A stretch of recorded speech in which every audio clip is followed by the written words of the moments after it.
Hello guys, আজকে তোমাদের এমন দুইজনের সাথে পরিচয় করে দেবো যারা ফেসবুকে টিকটকে এসে ছিলতে পারে না কারো বাল, করে শুধু তালমাতাল। চলো যা যাক। ওই যে দেখা যাচ্ছে আমাদের একজন জনপ্রিয় কন্টেক্টর দর্শক হেলাল ভাই, চলো তার কাছে যাওয়া যাক।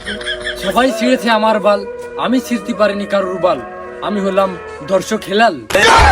ভাই আপনার সাথে একটু কথা বলতাম। ভাইয়া আগে থেকে বলে রাখি, ভিডিও করলে কিন্তু 10,000 টাকা দিতে হবে। ভাই আমি হলুদ সাংবাদিক। ও ভাই সরি, আগে বলবেন না। ভাইয়া শুনলাম নাকি আপনি একটা বই বেরো করেছেন। হ্যাঁ ভাইয়া, আমি এই যে বইটা বের করেছি, আমার বইয়ের নাম হচ্ছে বাল ছেঁড়ার গর্জন। ভাইয়া শুনলাম নাকি ওমর নামে একটা ছেলে আপনার পাছায় লেগেছে। হ্যাঁ ভাইয়া, আমার পাছাটা খুব সুন্দর তো, তাই সবাই আমার পাছায় লাগে।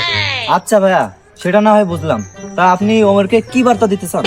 ওরে আর কি বলবো, আমি যে একজন দর্শক হিলাল, আমার যে পরিমাণ বাংলাদেশে ফ্যান ফলোয়ার, আমি ওকে কি বলবো।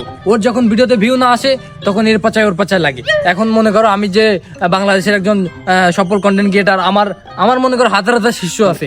এখন ওর মনে করো ভিডিওতে ভিউ আসতেছে না, এর জন্য আমার পাছায় লাগতেছে। আমি ওকে একটা কথাই বলতে চাই, আব্বা চেনো এখনো, আমি হচ্ছে আব্বা। আরো কি ও ছাবাল, ঠিক আছে? জি ভাই। তো এসব করা যাবে না, ওর সব বন্ধ করতে হবে, ঠিক আছে? ও যে এর পাছায় ওর পাছায় লাগে, এটা কিন্তু ভালো না। আমি আব্বাই থাকবো, ঠিক আছে? আচ্ছা ভাই, তাহলে আপনি থাকেন, আমরা এখন ওমরের কাছে যাব। চলো গাইস।